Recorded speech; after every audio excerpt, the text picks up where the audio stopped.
he has a First Amendment right to, therefore, the First Amendment says you can do this, it's legal. You can't argue, again, with the jury instructions or say, if you want to say First Amendment, he can say what he wants, and therefore it's not harassing or intimidating. That's fine, but you can't say, it's essentially a jury nullification question, right. Or in the alternative, a question of law that's to be decided. Does everybody agree on my left side? On my right side, everybody agree? All right, I would like to thank everybody for their attention today, and I ask that you give the same level of respect to defense as you did to me. Thank you very much. Thank you, Mr. Goldenberg. Defense, you wish to inquire? Yes, Your Honor. Ms. Evans.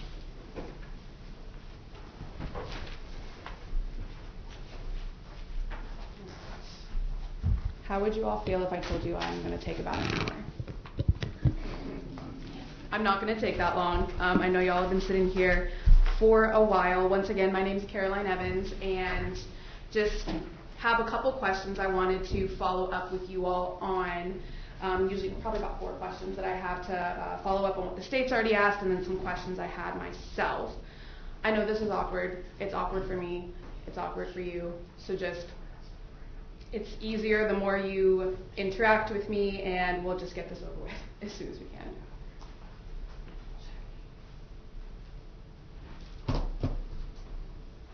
Good. Were they coming? Sorry, I was writing down. Were they coming in or going out? We good? Unrelated. Okay, you're good. All right. Yeah.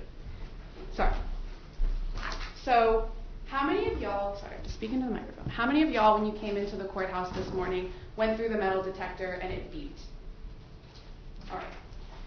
So, I will ask Ms. Foki, why did the metal detector beep?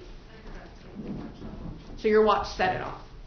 So, when the monitor went off, what happened? Did the deputies ask you to go back? And did they make you go through again? Yes. So they didn't automatically think that you had something on you that was wrong? Correct. Okay, so they just checked it. Anybody else? Did anybody else beep this morning? When you go through an airport security metal detector, they commonly make you take your shoes off. So if you have your shoes on and it beeps, they'll just have you go through it again, right? There's not an automatic assumption necessarily that there's something on your person that they're worried about. They just need to go through all of their checkpoints. So we are here today because Mr. Huffman beeped. He beeped in the system. And that doesn't automatically mean that he's done something wrong or that he's guilty of anything. So we're here today because we need to just check everything, make sure that everything was in order. So we've talked a little bit about the presumption of innocence. So that's a fancy legal term. It gets thrown around a lot, and I think it can get lost in translation sometimes. So Ms. Wolford, do you think if you were asked right now to make a decision in this case, what would your decision be? Guilty or not guilty? Not guilty. I haven't heard anything. Okay. So as it stands right now, hearing no evidence, you would have to find him not guilty. Okay. Mr. Hager, you had to make a decision right now.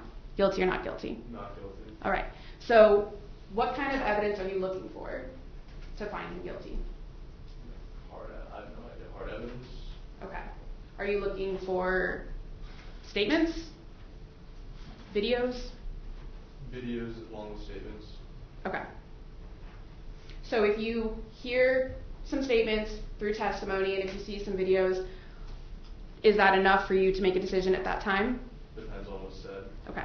So you think that you can hear some statements, but that might not meet the standard for you to say, I'm convinced that he's guilty? Correct. Okay. So we're here today, obviously, because Mr. Huffman beeped through the system, but as he sits here right now, he is completely not guilty. We talked about the burden, which lies solely with the state. We don't have to do anything. We could sit here and twiddle our thumbs and not say anything for the rest of the trial, and that would be okay, because we do not have any burden on our side. Why do you think, and you can raise your hand or I'll call on somebody, why do you think that the burden is completely on the state? Any volunteers? All right. Ms. Knapp, why do you think the burden is completely on the state? And if you could stand up for me, please. Wasn't it like a assembly, like a government type of assembly? So I'm asking about the burden that the state has to prove all of the charges, and we don't have to prove anything. Why do you think that the burden is solely on the state? Maybe it has to do something with law enforcement, or what do you mean? like a state employee. So you think if it's a state employee that means that's why the state only has to prove it? Maybe, yeah. Okay. Would you agree with me that because Mr. Huffman does not have to testify, he doesn't have to do anything, that means, like, sorry, let me rephrase myself. So the state is the only one that has to prove anything. Do you believe that if Mr. Huffman sat here this entire time and didn't say anything, would you be able to make a decision in this case? If he didn't say anything? If he doesn't say anything? Yeah. Okay. So you would be able to, at the end of this trial, if you sit there and say, I still have some questions, you would be able to still make a decision based off of him testifying or not? Yes. Okay. Thank you. You can sit down. Miss Hogan, you can stand up for me, please. Do you need to hear from Mr. Huffman today? No. So you don't need to hear him explain himself or tell his side of the story? Maybe. Okay. Talk to me a little bit. So why maybe? Well, just honestly, my work, I'm in human resources. Okay. I investigate matters all the time. I usually need to get all witnesses, parties, and verify surveillance to figure out what exactly happens when I deal with that. Okay. So there's usually two sides to every story, but if you only hear one side of that story, you're going to have some issues making a decision? Yeah. Okay. Thank you. You can take a seat. Anybody else need to hear from Mr. Huffman today? All right. We have enough information for you, Ms. Boki. Thank you. Anybody else have anything they want to talk to me about? Okay. So we also talked about law enforcement a little bit. You're going to hear some testimony from some law enforcement officers today. I want to ask, I know we have a lot of people here who have connections with law enforcement in some way. I'm going to pick on somebody. Mr. Schuster, can you please stand up? Do police officers determine whether a crime has been committed? No. No. Why not? Their job is just to bring somebody in and write down charges. Okay. So can you agree that police officers can be wrong? Absolutely. So they can arrest somebody for a crime and then it later comes back that it's false? I know that firsthand. Okay. You can take a seat. Thank you.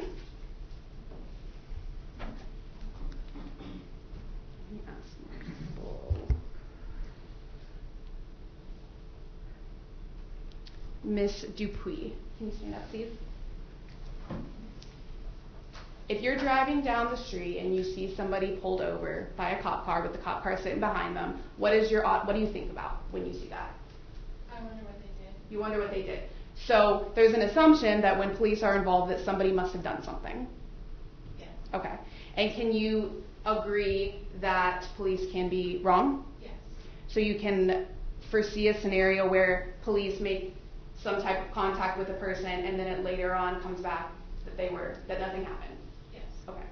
Thank you. You can take a seat. Ms. Davis, can you please stand up for me? Who determines if somebody is guilty of a crime? Who determines if somebody is guilty of a crime? The jury does. The jury does. So the police can make an arrest, but that doesn't mean that they're guilty of a crime. The state can bring charges, that doesn't mean they're guilty. And the judge can't make a decision about that, correct? So if you hear testimony from a police officer today, can you listen to the evidence completely and make a determination on whether or not the police were correct in their arrest? Okay. You can take a seat, thank you.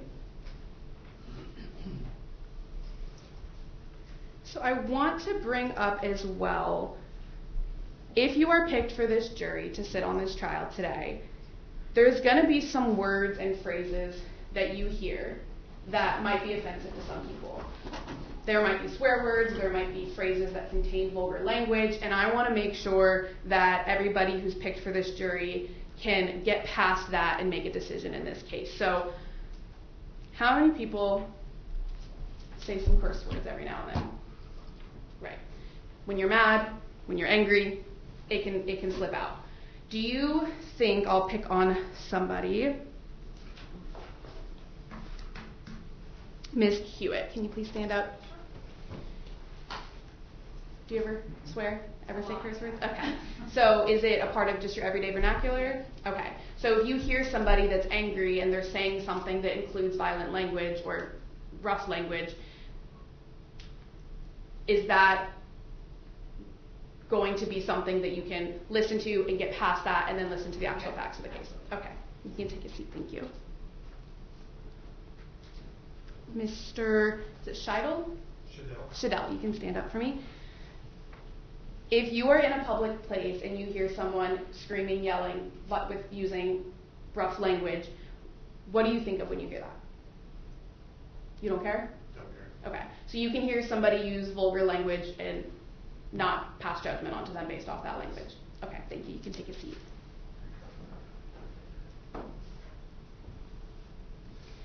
So when the state was up here asking some questions, they used some examples that included things like yelling fire in a crowded theater or yelling bomb in an airport. So all of those things are, if they were true, they would be dangerous, they would be a threat. But you can also have language that some people may find offensive, may find disrespectful, but they still have a right to say it. It's still something that they can say and not get in trouble for. So, Mr. Helms, can you stand up for me, please? If you hear testimony today or see video footage of somebody using vulgar language towards maybe somebody in a position of authority, is that going to cloud your judgment about that person? It's not right, but it can be done. It can be done. So when you say it's not right, you're not going to think that somebody might be automatically guilty of a criminal act just because they said that. Correct. Okay, thank you. You can take a seat. You're on a moment to consider. Yes.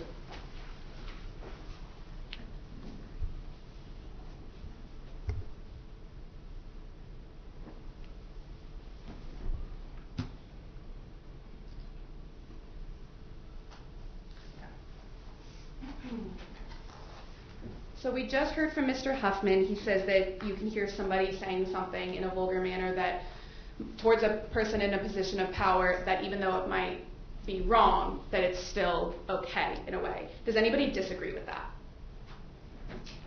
So, Ms. Kenny, you can stand up for me, please. So you have a child who is in law enforcement. If you were in a situation where you heard somebody yelling at a police officer and they were saying very vulgar things towards that police officer, how would that make you feel? I mean, it's not directed towards me, it's just directed towards a different police officer, right? Not my son. Any police officer. Well, I don't think you should talk bad about anybody, but. Okay. Do you think that a citizen can say vulgar things towards a police officer and that's okay even if you don't like it? Yes. Okay. You can take a seat. Thank you. Mr. Stewart, can you stand up for me, please? Based off of what we just talked about, if you were in a situation where you heard a citizen yelling at a police officer and using disrespectful language, how would that make you feel?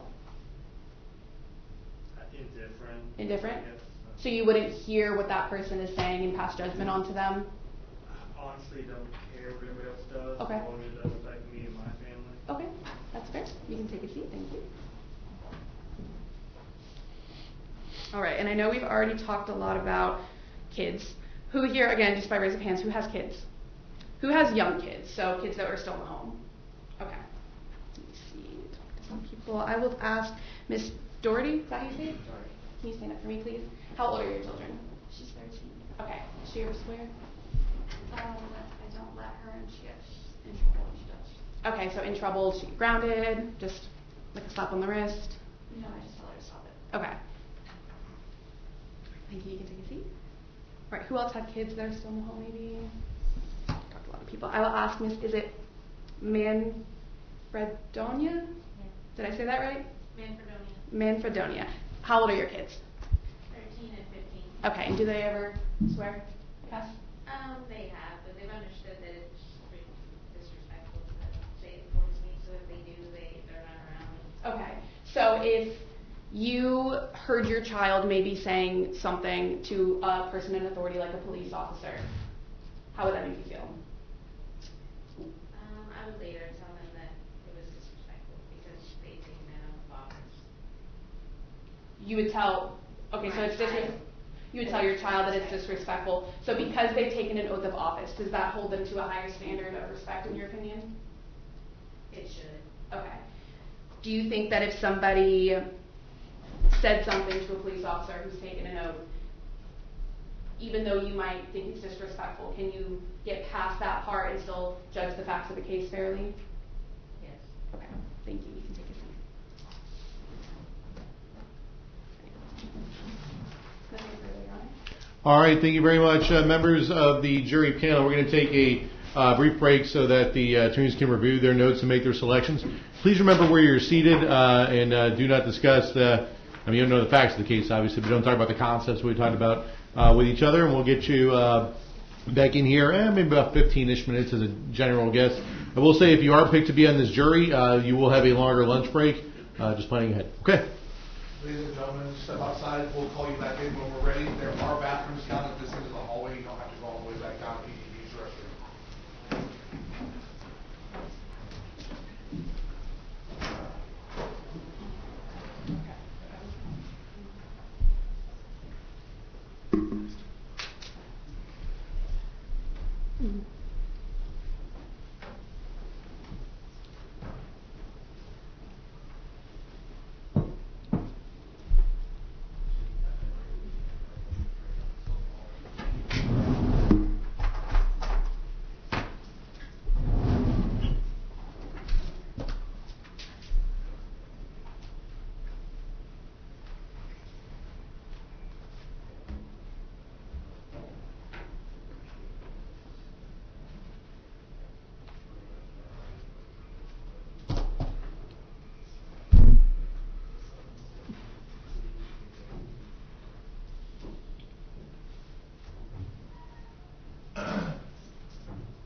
Your Honor, the potential juror panel is outside the hearing of the court. Mr. Clee, on his way out, did think that he may know Ms. DeWitt or know somebody that knows Ms. DeWitt, but he wasn't positive.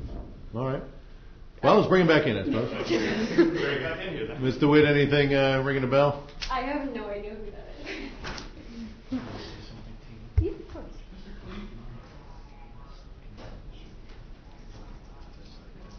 Oh, yeah. No, I didn't. But I appreciate that. Mr. Clee, good morning still. You had said something to the deputy on the way out, so we just have to flesh it out a bit. You said that you may feel like you may know Ms. DeWitt, maybe yes, maybe no? Possibly. I can't remember if we had met somewhere. I don't know if we have a mutual friend of some kind. Who would that mutual friend be? I don't remember. I'm sorry. That's all right. Old. That's all right. But somehow I recognize her, and I'm not sure from where. All right. Is it like from a previous life location area or like I think local? it might have been just like an introduction that we had a mutual friend or Okay. something to that effect. Well, let me ask you, to the extent that Ms. DeWitt, is anything ringing a bell at all or no? I'm sorry, but no. All right. So Okay. that's a good starting I point. have So- a forgettable thing. No, it's all right. So let's assume that you do remember her for the sake of argument, or you do think it's her, or if it wasn't her, right, and someone looks like her. Are you able to set that aside, or would you give Ms. DeWitt and the defense extra credit because you think that you may have met her in the past? I can't recall if I know her or not. Okay. But I still feel like it would be impartial as long as there's no laws or rules against that. Yeah, no, that's fine. If you do think you know someone, it's exactly what we need to know. And again, it could be her, it could be someone who looks like her, right? If nothing else. Right. But let's assume it is her for the sake of argument, and I'm not saying it is, but would there be any concerns about your ability to sit on this jury if that is the case? No, because in my recollection of meeting the person, it was just in passing, Okay. a friend of a friend introduction. Not a problem. Okay, any follow-up from the state? No. Defense? No, Your Honor. All right, thank you, Mr. Clee. Appreciate it.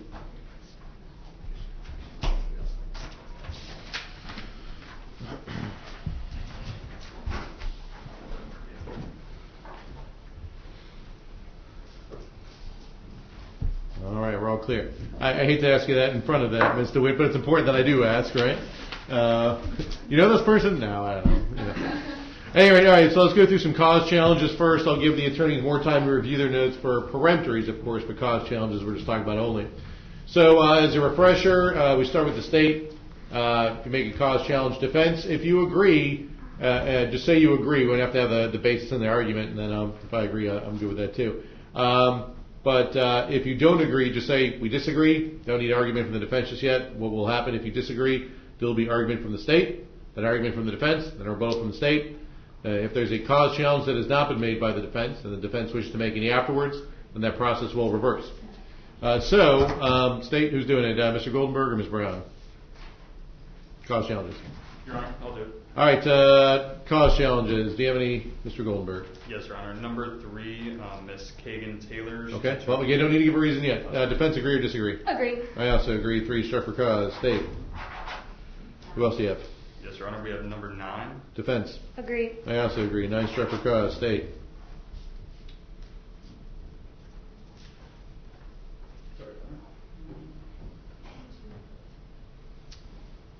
I think so too. Your Honor, I'm sorry. We were considering 14, but I think we rehabbed him, so. Either you make one or you don't, I guess is where I'm at, right? 17. 17, defense. Agree. I also agree. 17, struck for cause. State. 18. 18, defense. Agree. I also agree. 18, struck for cause. State. 19. Defense. Agree or disagree? Disagree. Disagree, okay. Mr. Goldenberg, argument.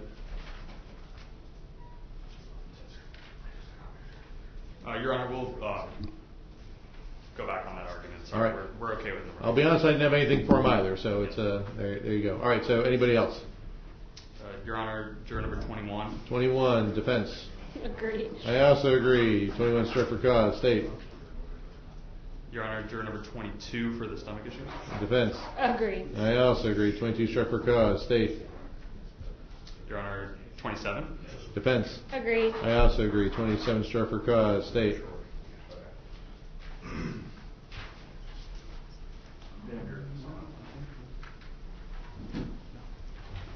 Your Honor, that's all we have. Okay, any from the defense? 28. State, what do you say? Agree or disagree, I should say. Your Honor, I disagree. Okay, that's fine. Defense, after you. He said he'd be biased for law enforcement. He could not be fair and impartial. State. Your Honor, I think I rehabbed him, and he stated that he could be fair and impartial and weigh all the witnesses the same way. Okay. Defense, any rebuttal? No, just that if you did, I missed Yep. that, so I apologize. Well, he said it, but listen, you're right, you did say that.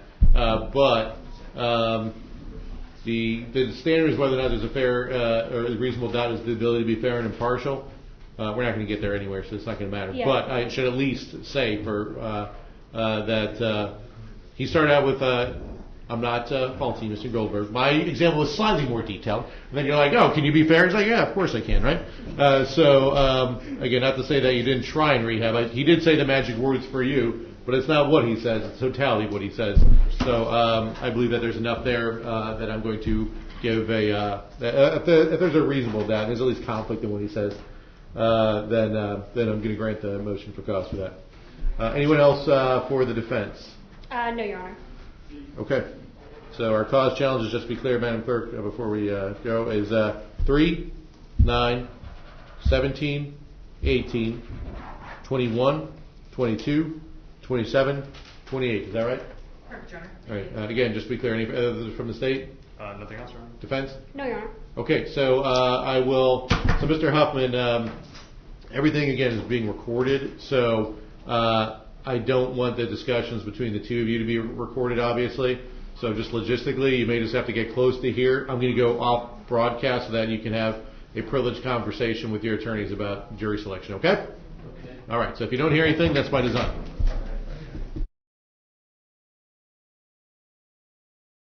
So State, you ready to proceed to peremptory challenges? Yes, sir. Defense? Yes, Your Honor. All right, Mr. Huffman, you can hear me? We're good? Yes.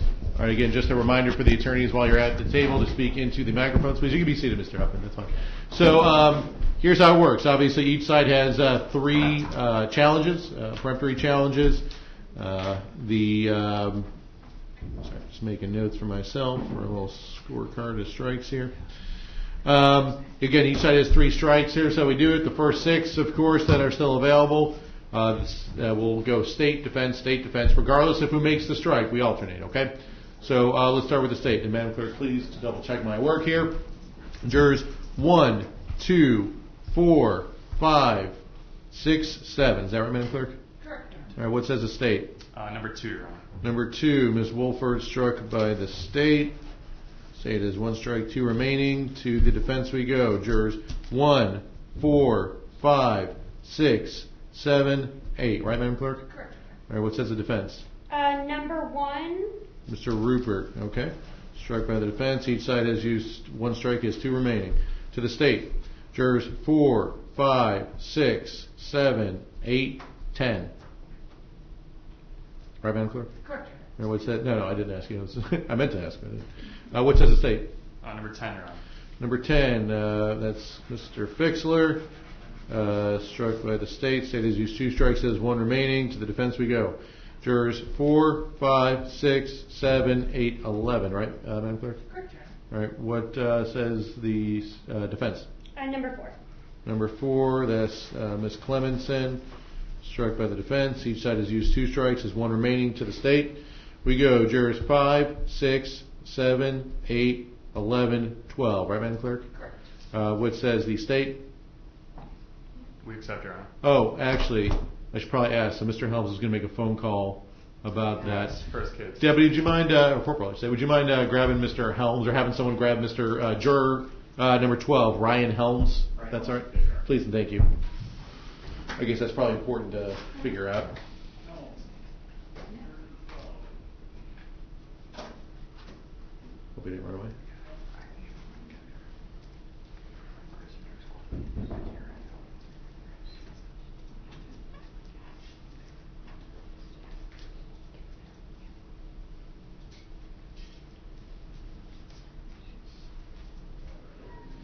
All right, Mr. Helms, I know it was a while ago that I asked you. We just took a break here. Did you have an opportunity to call the parents? Yep, you're good. Okay, so that's before we make any too many big decisions here. So just to clarify, we say we're good that you are able to have child care in State Pass 3 if you are selected. Is that correct? Yes. Okay, thank you very much. Appreciate that.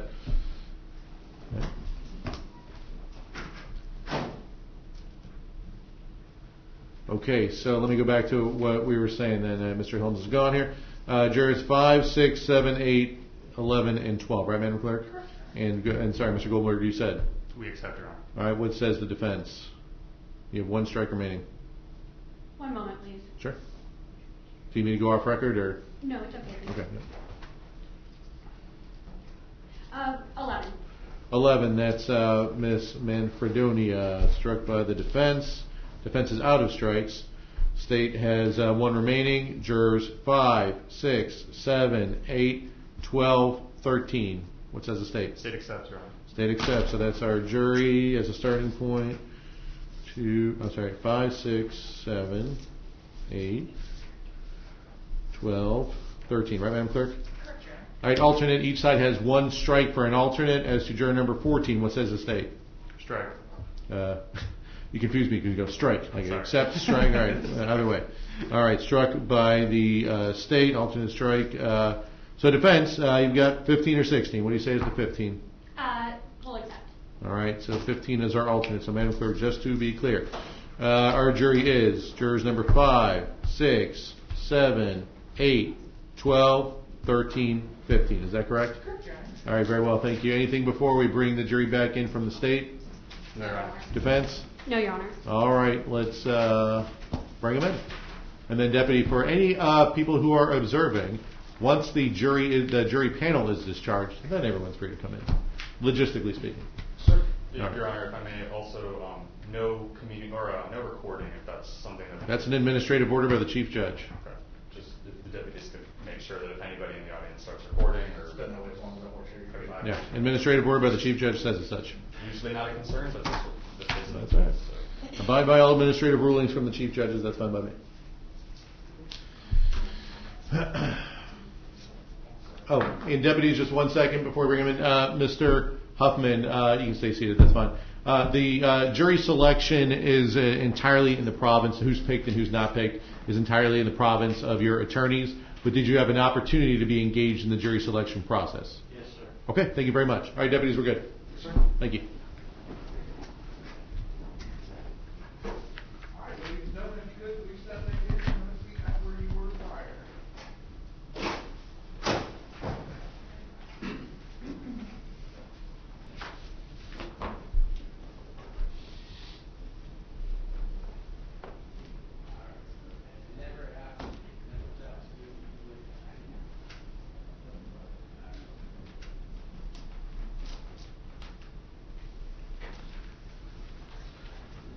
The prospective panel is all returned and is present. All right, thank you, Deputy. Members of the jury panel, I appreciate your patience and cooperation and interaction this morning as well. If I call your name, please come forward. Christian Antos, followed by Nicholas Hagar, followed by Catherine Davis, followed by Gina Dougherty, followed by Ryan Helms, followed by Sarah Knabb, and followed by Mike, is it Weiss or Weiss? Weesey. Weesey, all right, none of the above. Weesey, Mr. Weesey, come on up.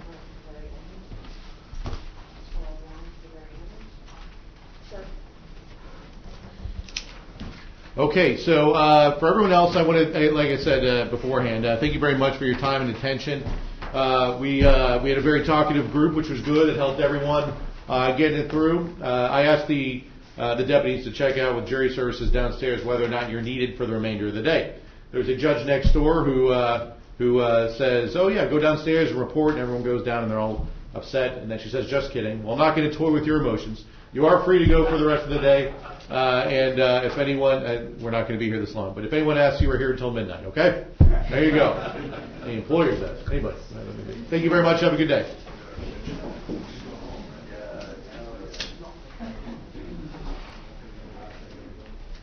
It looks square in there also. This one's there. Yeah, right now. Okay. So while you're getting all settled, all right, if you can please stand up and raise your right hand for me, please. Do you solemnly swear or affirm that you will well and truly try the issues between the state of Florida and the defendant and render a true verdict according to the law and evidence? Yes. All right, thank you. You can be seated now. As promised, you are going to get a lunch break here in a moment. I just have to go over some preliminary jury instructions for you before you break for lunch, all right? Members of the jury, you have been selected and sworn as the jury to try the case of the state of Florida versus Anthony Huffman. This is a criminal case. Anthony Huffman is charged with disturbing an assembly. The definition of disturbing an assembly will be explained to you later. You must decide this case based on the evidence presented and the law that I give you. Evidence consists of the sworn testimony of witnesses, exhibits admitted into evidence, and anything else that I tell you to consider as evidence. The state's charging document, which is called an information, is not evidence and is not to be considered by you as any proof of guilt. It is my responsibility to explain the law to you. It is your solemn responsibility to determine if the state proved its accusation beyond a reasonable doubt against Anthony Huffman in accordance with the law that I provide to you. Thus, the province of the jury and the province of the court are well defined and they do not overlap. This is one of the fundamental principles of our system of justice. Before proceeding further, it will be helpful if you understand how a trial is conducted. At the beginning of the trial, the attorneys will have an opportunity, if they wish, to make an opening statement. The opening statement gives the attorneys a chance to tell you what evidence they believe will be presented during the trial. What the lawyers say is not evidence and you are not to consider it as such. Following the opening statements, witnesses will be called to testify under oath. They will be examined and cross-examined by the attorneys. Documents and other exhibits may be introduced as evidence. After the evidence has been presented, the attorneys will have the opportunity to make their closing arguments. Following the closing arguments by the attorneys, the court will instruct you on the law applicable to the case.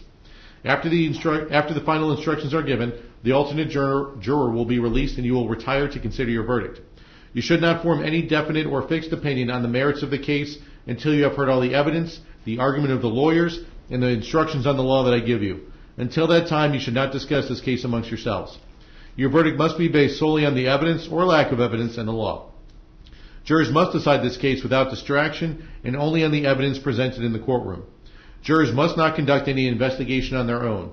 This includes reading newspapers, watching television, or using a computer, cell phone, the internet, any electronic device, or any other means at all to get information related to this case or the people and places involved in this case. You may not visit places mentioned in this trial or use the internet to look at maps or pictures to see any place discussed during this trial. If you investigate, research, or make inquiries of your own, the trial judge has no way to make sure that the information you obtain is proper for the case. The parties likewise have no opportunity to dispute or challenge the accuracy of what you find. This is contrary to our judicial system, which assures every party the right to ask questions about and challenge the evidence being considered against it, and to present argument with respect to that evidence. Any independent investigation by a juror unfairly and improperly prevents the parties from having that opportunity our judicial system promises. You are also not permitted to communicate about this case with anyone, including your spouse, family members, friends, neighbors, and even your fellow jurors. No communication includes no in-person, telephonic, or electronic communication, such as emailing, text messaging, posting information on social media, or a website, or any other form of communication. During the trial, the court may take recesses, and you will be permitted to separate and go about your personal affairs. It is important to remember that the prohibition on communicating about this case applies during these recesses, whether you are in the courthouse or elsewhere. If at any time you find yourself in a situation where others are discussing this case in your presence, leave that situation at once and immediately report the matter to the court deputy who will advise me. All cell phones, computers, tablets, or other types of electronic devices must be turned off while you are in the courtroom. Turned off means that the phone or other electronic device is actually off and not in a silent or vibrating mode. You may use these devices during recesses, but even then, you may not use your cell phone or electronic device to find out any information about this case or communicate with anyone about this case or the people involved in this case. Do not take photographs, video recordings, or audio recordings of the proceedings or of your fellow jurors. After each recess, please double check to make sure your cell phone or electronic device is turned off. At the end of this case, while you are deliberating, you must not communicate with anyone outside the jury room. You cannot have in the jury room any cell phones, computers, or other electronic devices. If someone needs to contact you in an emergency, the court can receive messages and deliver them to you without delay. A contact phone number will be provided to you upon request. Any juror who violates these restrictions jeopardizes the fairness of these proceedings, and a mistrial could result that would require the entire trial process to start over. A mistrial is a tremendous expense and inconvenience to the parties, the court, and the taxpayers. If you violate these rules, you may be held in contempt of court and face sanctions such as serving time in jail, paying a fine, or both. In every criminal proceeding, a defendant has the absolute right to remain silent. At no time is it the duty of a defendant to prove his or her innocence. From the exercise of a defendant's right to remain silent, a jury is not permitted to draw any inference of guilt, and the fact that a defendant did not take the witness stand must not influence your verdict in any manner whatsoever. The attorneys are trained in the rules of evidence and trial procedure, and it is their duty to make all objections they feel are proper. When an objection is made, you should not speculate on the reason why it is made. Likewise, when an objection is sustained or upheld by me, you must not speculate on what might have occurred had the objection not been sustained, nor what a witness might have said had the witness been permitted to answer. During the trial, it may be necessary to confer with the attorneys out of your hearing to discuss matters that require consideration by me alone. It is impossible to predict when such a conference may be required or how long it will last. When such conferences occur, they will be conducted to consume as little of your time as is necessary for a fair and orderly trial of this case. If you would like to take notes during the trial, you may do so. On the other hand, of course, you are not required to take notes if you do not want to. That will be left up to you individually. I have them up here, so when you come back, they'll be there for you. But you will be provided with a notepad and a pen for your use if you wish to take notes. Any notes that you take will be for your personal use. However, you should not take them with you from the courtroom. During recesses, the deputies will take possession of your notes and will return them to you when we reconvene. After you have completed your deliberations, the deputy will deliver your notes to me. They will be destroyed. No one will ever read your notes. If you take notes, do not get so involved in note-taking that you become distracted from the proceedings. Your notes should be used only as aids to your memory. Whether or not you take notes, you should rely on your memory of the evidence, and you should not be unduly influenced by the notes of other jurors. Notes are not entitled to any greater weight than each juror's memory of the evidence. Additionally, what's going to happen next? Well, you have special powers. Congratulations. Those red badges make you invisible to everyone who's here in the courtroom, on this side of the courtroom. So if you see someone in the hallway, whether it's Mr. Huffman or the attorneys, and you come into contact with them, they'll avert their gaze, they'll walk the other way, They may look like they're being rude to you by not having any communication with you at all. I assure you that that's not their intent. That is under strict instruction from me for them not to have any contact with you outside of the presence of the courtroom. What's the purpose of that? That's to make sure they're having no what's called ex parte or out-of-court communication to try to either curry favor, communicate with you in any way, influence you in any manner whatsoever. So if you see them and they ignore you, blame me, don't blame them, okay? Additionally, where do you go? You're going to have an hour for lunch. Some of you who are familiar with this area will know the places that you like. There is a place close by. It's called Mike's Pizza and Subs. They've got pizza, they've got subs, and they're good at getting jurors in and out quickly. They're just about 2 blocks away from the courthouse here. The deputies work here also, so when they take you to the back, they'll tell you where you can go, what's good, and where you can get in and out quickly. You can bring drinks back into the courtroom, but you can't bring any open containers or drinks through courtroom security. So there's a cafeteria downstairs if you want to go.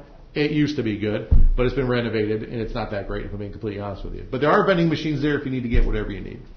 Lastly, if you need to tell family or friends that you were picked to be in the jury, that's fine. I know we have child care issues and all that we discussed previously, but you cannot talk about what this case is about. You can't talk amongst each other in the back what this case is about. Once you deliberate, you can, but not at any point until I say it's okay to do so.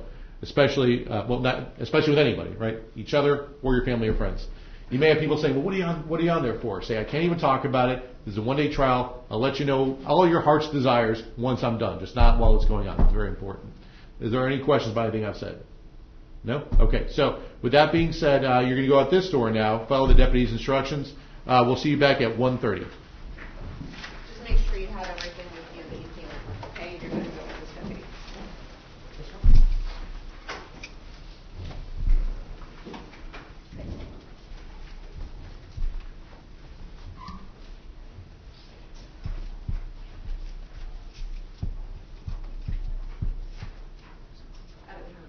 All right, thank you, Deputy. So the attorneys can be seated. So Mr. Goldenberg, I believe you said that there was something you wanted to address, or Ms. Brown, beforehand, or the defense. I don't know. Is there something that you want to address beforehand in regards to the First Amendment thing? I think you said you wanted to come back to that.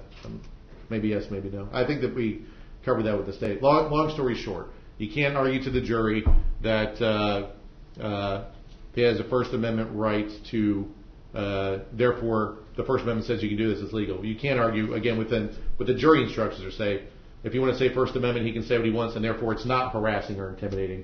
That's fine, but you can't say, it's essentially a jury nullification question, Right. or in the alternative, a question of law that's to be decided by. But we can talk about the First Amendment. Sure? Okay. Yes. Just argue that you can't find him not guilty because the First Amendment protects all of that. But you can, right. That clears it up for the state. Okay. Anything else from the state before we take a break? Defense. No, Your Honor. All right, so I would encourage the state, because I think you said you have some media that you wish to play. Is that correct? That's right. Just to get here a little bit early, make sure that everything's good to go. Deputies, what time will the courtroom be open again? Tell me what time you need it open, and it'll be open. Okay, fair enough. 10 minutes good for you? Oh, yeah, that's perfect. All right, so 1:20ish. You may want to be back. We'll be back at 1:30 for us. Also for sir, with the headphones in the back, can you hear us as well? We'll make sure that we're as clear as we can. So for anyone who's observing, that's fine. Just make sure that Mr. Huffman as well, no contact with any of the jurors, anyone wearing a juror badge. If you think they're wearing it, or if they're wearing a juror badge, zero contact with them at all. Okay? All right. Yes, Sorry, Ms. Brown. if I may, I just have a clarifying question about the First Amendment issue. Okay. So, can they argue, what he said is protected by the First Amendment? Because I think that's a legal question that We're not has there to go yet. to the judge. We're not there yet. I'm not going to give an advisory opinion as to that. I'll rest on what I said beforehand. If you think it's invading on the province of the jury to make a legal conclusion, then we can talk about that. If there's any curatives to be had, then there are.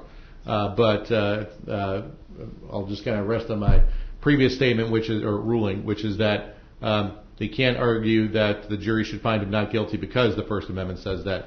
They can argue that if they want to talk about the First Amendment and within the bounds of the jury instructions, then that's fine. Okay.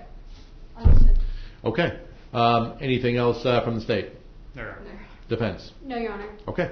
So, Mr. Huffman and then sir in the back, if you just leave your headphones here, we'll be in recess until 1:30.